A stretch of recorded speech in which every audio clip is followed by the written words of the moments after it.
He was curious about her as well, for he'd never spoken to a fairy before. The two became friends, and he slowly began to trust her. He showed her how to be kind instead of cruel, and how a man should behave with a female. For the first time in her life, she was loved and respected, comfortable and secure. But, as with most things in life, the happiness was short-lived. Her parents had her followed one night and learned of her affections. They refused to accept the human boy and threatened to cast her out of their home, to leave her penniless, and to kill the young man.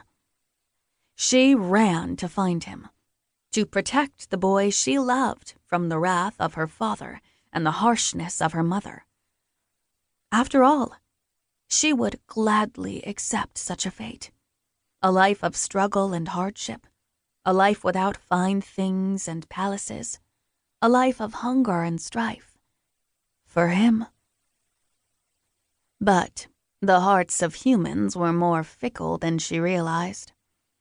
And all hearts lie, to themselves and to others. She found him behind his barn, kissing another girl. A human girl.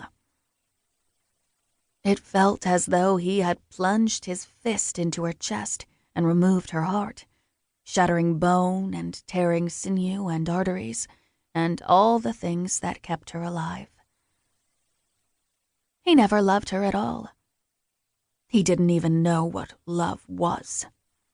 But she did, and she never wanted to feel it again. As she walked home to beg her parents' forgiveness, she healed her broken, bloodied heart and turned it to stone. No male, human or fae, would ever break her again. And she would waste no more of her infinite existence on such a silly thing as love. Her brutality from that day forward would become the stuff of nightmares. Arabella. They say it's quietest in the moments before the most destructive storms hit. But what they don't tell you is that the worst storms happen within homes. Father's mood went from irritated to furious when he discovered his last bottle of liquor was as empty as his pockets. He cursed, searching through and rattling the glass bottles that littered his room in every shape and color of the rainbow. Oren had barely slept after our fight last night, his eyes still red and bleary. His face was mottling, turning an angry red hue that he and Father shared. My brother gently pushed his cup of boiled water across the table. If he hadn't knocked our basket of food into the water last night, we'd be eating eggs right now, and his mood might not be so sour. The legs of his chair scraping loudly across the floor were the only warning Father got before my brother exploded. The muscles in my back tightened uncomfortably as the two shouted. Oren ducked as he entered Father's room, taking the fight directly to him. But Father was stronger than he expected.